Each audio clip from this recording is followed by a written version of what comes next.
Nouvelle semaine, nouveau journal sur ESAE TV. Bonsoir et bienvenue, le sommaire.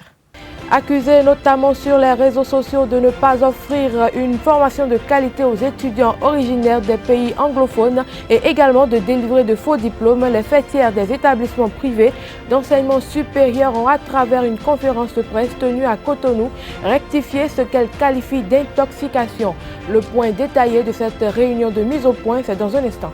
Des accessoires de beauté made in Benin, parmi lesquels des bonnets, des montres, des colliers, des bracelets, des boucles d'oreilles, des sacs et des chaussures ont été exposés et présentés à la faveur de la deuxième édition de la nuit de l'accessoiriste qui a eu lieu le week-end dernier à Cotonou. Nos reporters ont rapporté de belles images que nous vous présenterons au cours de ce journal. Le président sortant de la jeunesse sportive de Pobet JSP, Bruno Arthur Didavier, et sa liste Renaissance du football a été réélu hier pour un nouveau mandat de 4 ans à l'issue d'élections tenues à la salle de conférence du chef-lieu du département du Plateau. Nous y reviendrons plus amplement au cours de cette édition. Papa. Oui, ma fille. Tu sais, je t'ai dit qu'après mon bac, je veux devenir journaliste reporter d'image, non? Papa, tu penses m'inscrire où? ESAE. ESAE, papa. Waouh! Maman, maintenant que j'ai eu le bac, je veux faire les finances et trésors. Tu comptes m'inscrire où? ESAE, mon fils. ESAE? Oui, maman. Papa, Oui. tu sais qu'après mon bac, je veux être diplomate, non? Et tu comptes m'inscrire dans quelle université? Mais ESAE, naturellement. ESAE? À ESAE, vous êtes bien formé dans les filières comme administration du travail et de la sécurité sociale, administration générale et territoriale, administration des impôts, gestion des marchés publics, planification et développement local, droit et sciences économiques et de gestion. ESAE, c'est aussi sa télé numérique ESAE TV et son journal L'Informateur. ESAE, c'est à Gbedjromede, 3e rue après le carrefour 16 ampoules allant à Jericho. Numéro de téléphone 98 98 14 00 96 80 55 11 90 93 65 21.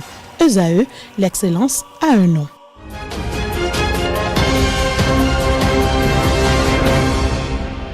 À nouveau, bonsoir.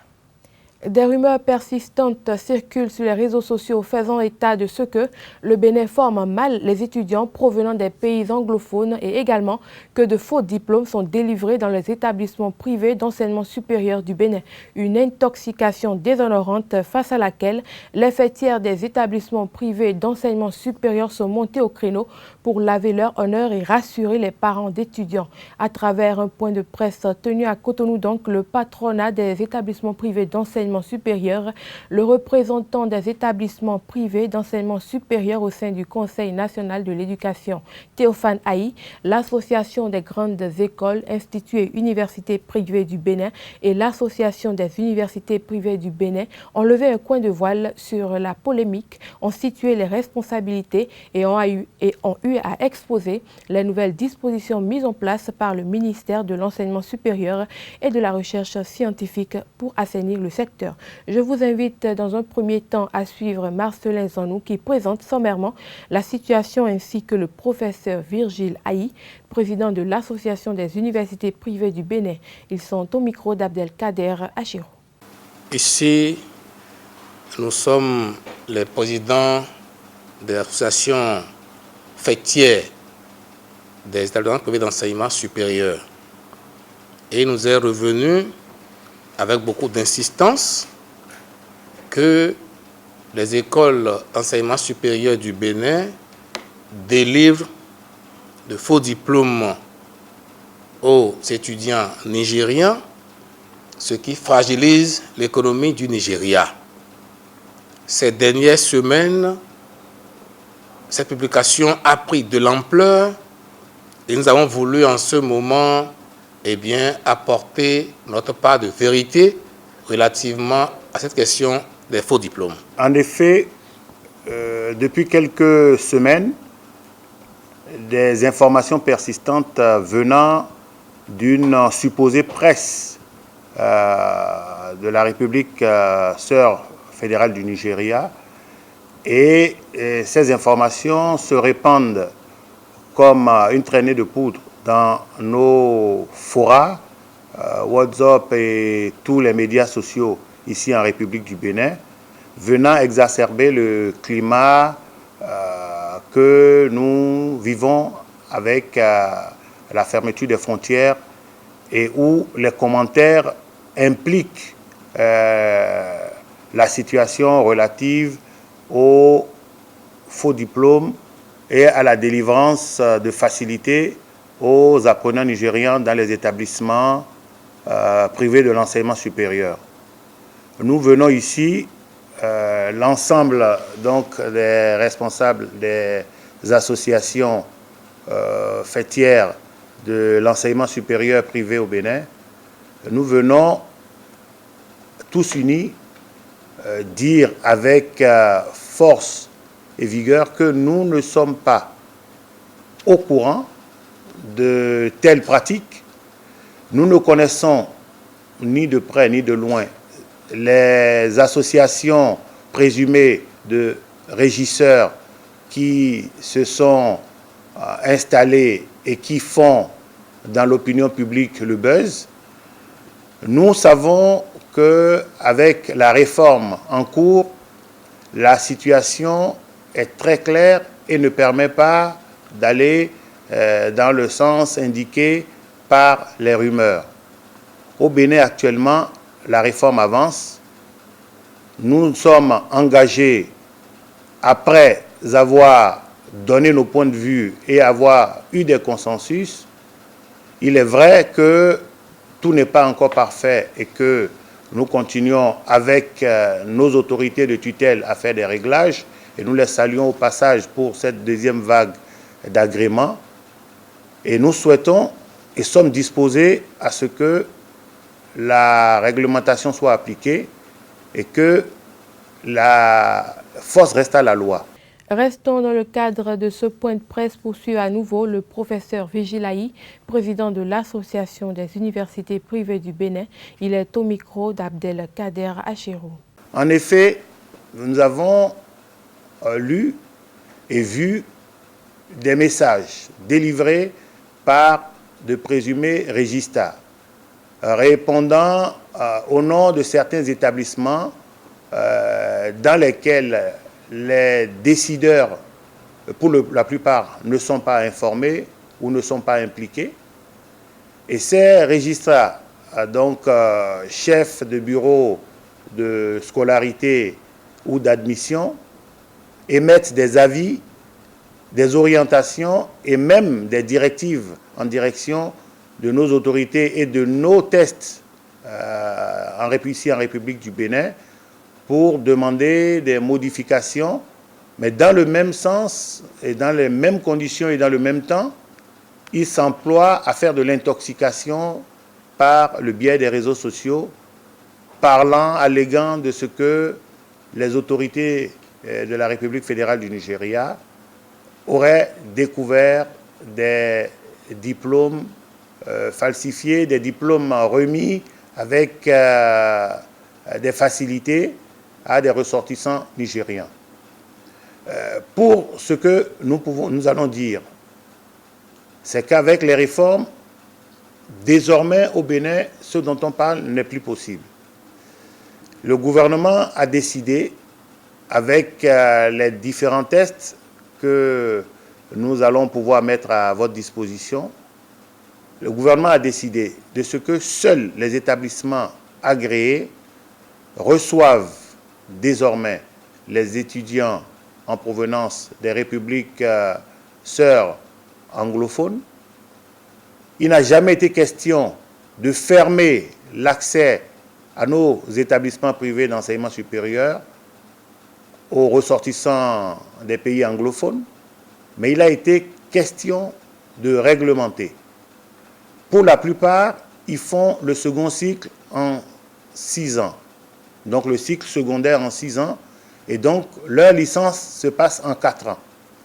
Arrivés donc au Bénin, désormais, ils auront l'obligation de subir des formations et d'être évalués au niveau B2 de la pratique de la langue française. Et cette évaluation se fera par le gouvernement de la République du Bénin, par le biais du Centre béninois d'études de langues étrangères du ministère de l'Enseignement supérieur et de la Recherche scientifique. Une fois passé cette étape, ils rentrent dans le système, ils ont de quoi suivre les cours en commun avec les Béninois, qui désormais également sont obligés, avant d'entrer en master, de posséder des rudiments en langue anglaise.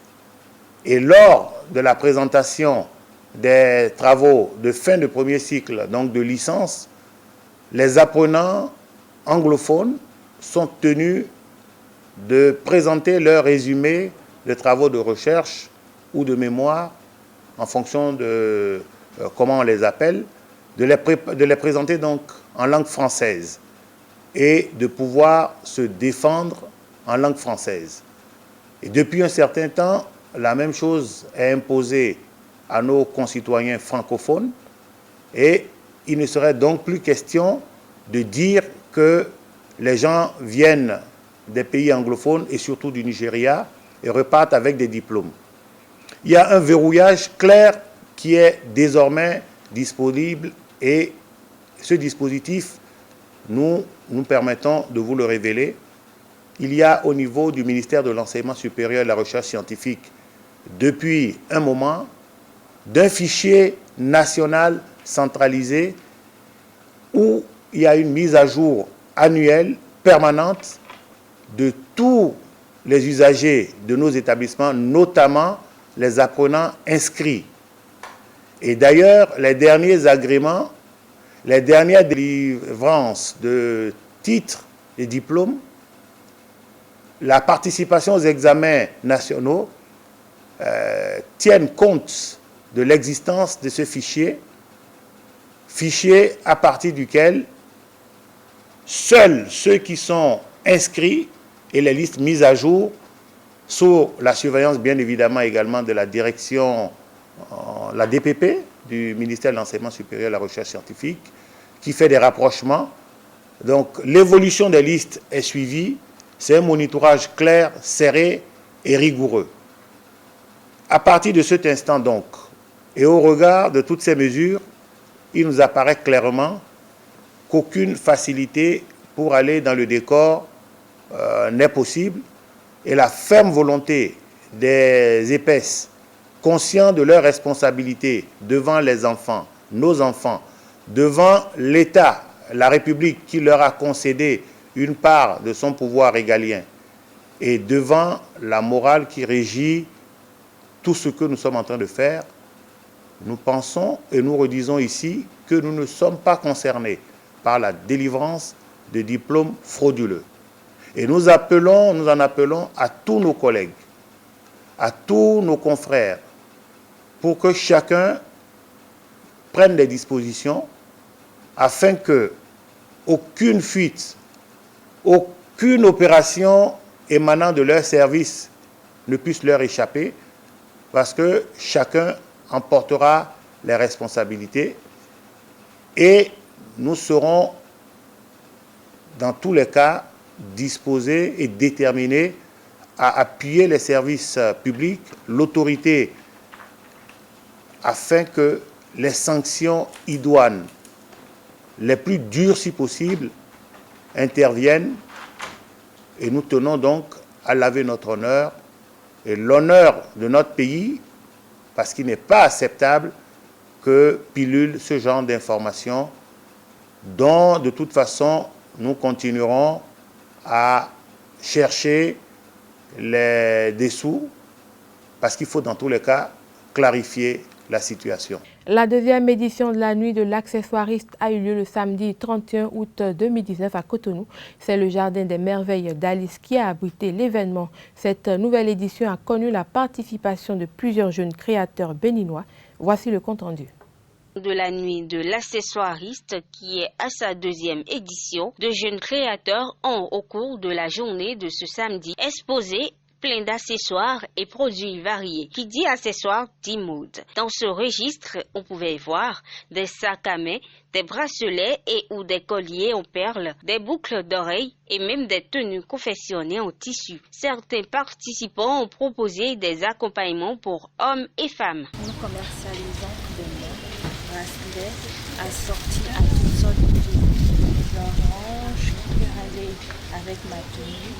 Également aussi, nous avons des bracelets comme ce que j'ai porté, des bracelets de poire accompagnés, qui sont des bonnets chauffants, faits à base de satin, de wax et de serviettes cousues tout autour. Alors, le wax permet de donner cet effet chic au bonnet, que vous puissiez le mettre à la maison, partout. Le satin qui donne cet effet chauffant permet de vous l'utiliser durant vos soins et les soins capillaires et tout. Et la serviette tout autour permet d'essorer l'eau ou tout autre liquide qui pourrait mouiller ou qui pourrait pas vous mettre à l'aise en fait. Un peu les bonnets. Mis à part ça, nous avons les sacs African Bags qui sont multi-usages. On peut les mettre pour les cocktails, pour les sorties en filles et tout. Qui dit accessoires dit aussi décoration d'intérieur. D'autres participants ont présenté des ustensiles d'ornement pour le salon général. Ici nous avons un chemin de table, comme c'est installé ici là. Après nous avons un set de table qui est assorti avec le chemin de table, avec un porte-couvert qui permet de garder vos fourchettes, vos cuillères, vos couteaux. Et c'est très original quand vous avez des invités à la maison ou bien dans vos restaurants ou encore dans les bureaux. Nous avons aussi assorti avec le chemin de table et le set de table les torchons de table comme ce que nous avons présenté ici là pour votre maison, pour votre table à manger, pour vos restaurants. En dehors de ça, nous faisons aussi des planches de cuisine pour prendre des trucs d'ici ou bien encore prendre des trucs chauds du feu ou encore prendre des trucs du frigo, c'est le bon frais et tout. Ça c'est un truc du bon fait à base de wax. Voilà, mais c'est essentiellement fait à base de wax. Ça c'est un coupe du vent. Le coupe du vent est assorti avec un coupe de ruban qui est à multi-usage. Vous pouvez utiliser cette face-ci comme vous pouvez utiliser cette face-là. Ça c'est un couvre-verre. Couvre-verre, vous pouvez le mettre en dessus du verre comme en dessous. Voilà, et c'est assorti avec un set de table avec le même tissu wax. Quant au défilé de mode, les participants y ont pris part en soirée. Pour rappel, la première édition de la nuit de l'accessoiriste a eu lieu le 1er septembre 2018 dernier. La place du souvenir de Cotonou a abrité le samedi 31 août dernier également un masterclass de fitness organisé par l'association Société Inclusive. Ce masterclass a permis de collecter des fonds au profit des personnes handicapées dont l'intégration est l'objectif de cette association fondée par une personne handicapée du nom de Lukman Lainka. Carl Kitome a vécu cette matinée sportive pour vous. Suivez plutôt.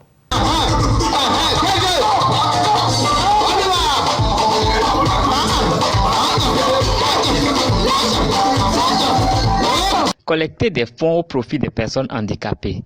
C'est l'objectif du masterclass de fitness organisé par Société Inclusive le samedi 31 août 2019 à la place du souvenir de Cotonou. Une initiative qui a enregistré des participants de toutes conditions physiques. Alors, une séance de fitness a été organisée aujourd'hui en collaboration avec Fab Gento pour encourager, pour venir en aide aux personnes en situation de handicap qui sont malheureusement jetées et laissées au banc de la société dans notre pays. Alors, des lois, certes, existent dans le pays pour mieux garantir une meilleure vie à ces personnes. Et malheureusement, la mise en œuvre de ces lois ne se fait pas toujours. Alors, Société Inclusive, cette association, est donc là pour accompagner de façon académique, professionnelle et même administrative les personnes en situation de handicap dans notre pays. Cette séance a été dirigée de main de maître par le coach Fab Bento qui a témoin de l'influence d'une personne handicapée à l'ouverture de sa salle de gym. Parce que c'est un événement au profit des personnes handicapées. Je suis allé le chercher parce qu'il connaît mes débuts à Aria. On se connaît depuis. Et quand je l'ai vu, je lui ai dit, tu as vu où le truc nous a amené. Voilà pourquoi je suis allé le chercher. Bravo, bravo, bravo, bravo, bravo, bravo. Accompagner les personnes handicapées sont capables de prouesses, comme le témoigne le président de Société Inclusive Lukman Lainka ou encore Sadikou Mohamed Mahfouz Akani, premier de l'édition 2019 de la route des pêches à la marche.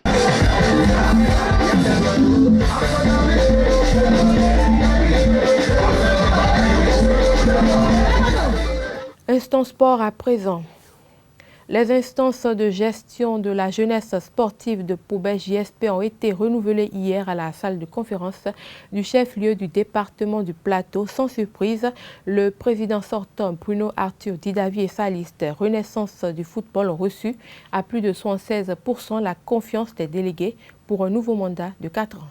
On ne change pas une équipe qui gagne, mais on peut la réajuster pour plus de grandes victoires. 91 délégués sur 119 ont renouvelé ce 1er septembre 2019 à Pobet leur confiance au président Bruno Arthur Didavi à la tête du bureau directeur de la jeunesse sportive de Pobet, JSP. Seul candidat avec sa liste Renaissance du football, le président Didavi doit se plébiscite au travail abattu lors du dernier mandat. Il n'y a pas deux JSP à Pobet.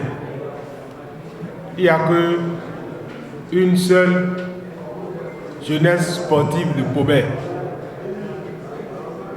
Donc, je suis président de la jeunesse sportive de Pobet.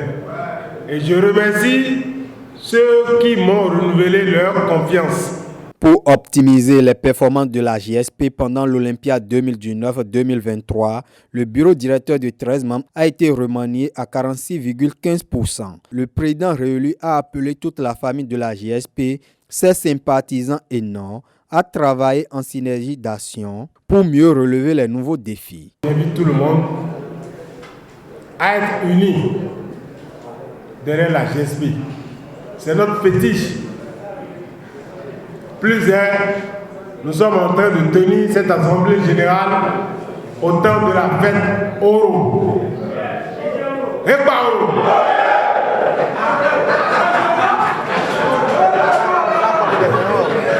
Donc, chers amis, il n'y a pas de problème à se faire. Nous sommes là. C'est notre fétiche commun. Après ONU, c'est la GSP. Il a en outre demandé et reçu l'approbation de l'Assemblée générale pour l'élargissement du bureau de 13 à 17 membres avec la présence d'au moins une femme en attendant la révision des tests de l'association et leur mise en conformité avec ceux de la Fédération béninoise de football. Dans la convivialité et la fraternité, nouveaux et anciens inconditionnels du club, responsables et supporters, cadres et autorités politico-religieuses ont pris part aux travaux sous la supervision de Alphonse Pedro Aïman, troisième vice-président de la Fédération béninoise de football. Tout est beau. Ils sont élus pour un mandat de 4 ans. Mais c'est à partir d'aujourd'hui que le grand boulot, le vrai travail commence. Bien avant de passer à l'élection, le bureau sortant a présenté les différents rapports aux délégués. Après débat, ils ont été tous adoptés par acclamation, mais assortis de quelques recommandations en ce qui concerne le bilan financier. La jeunesse sportive de Pobet JSP va recevoir la saison 2019-2020 ses adversaires sur la pelouse synthétique du Centre d'excellence de football Issa Hayatou de Missirité. Cette information a été diversement reçue par les amoureux de la JSP. C'est tellement l'état du terrain actuel où une décision pour faciliter, pour plus de sécurité, mais vivement que la jeunesse sportive de Pobet revienne sur le terrain parce que nous en avons besoin. Voilà, je ne peux pas dire autrement, mais sinon je ne suis pas très content. C'est maintenant que je l'apprends. Et honnêtement, je peux dire que je suis désolé. Je suis désolé, je suis navré. Parce que la jeunesse sportive de Pobet est une équipe de référence. Ce n'est pas une jeune équipe. Je défie toutes les équipes du Bénin. Toutes les équipes du Bénin aujourd'hui, qui sont au Bénin aujourd'hui, je défie toutes ces équipes-là pour dire que oui, elles sont les plus anciennes. La jeunesse sportive de Pobet est une référence. Est une référence.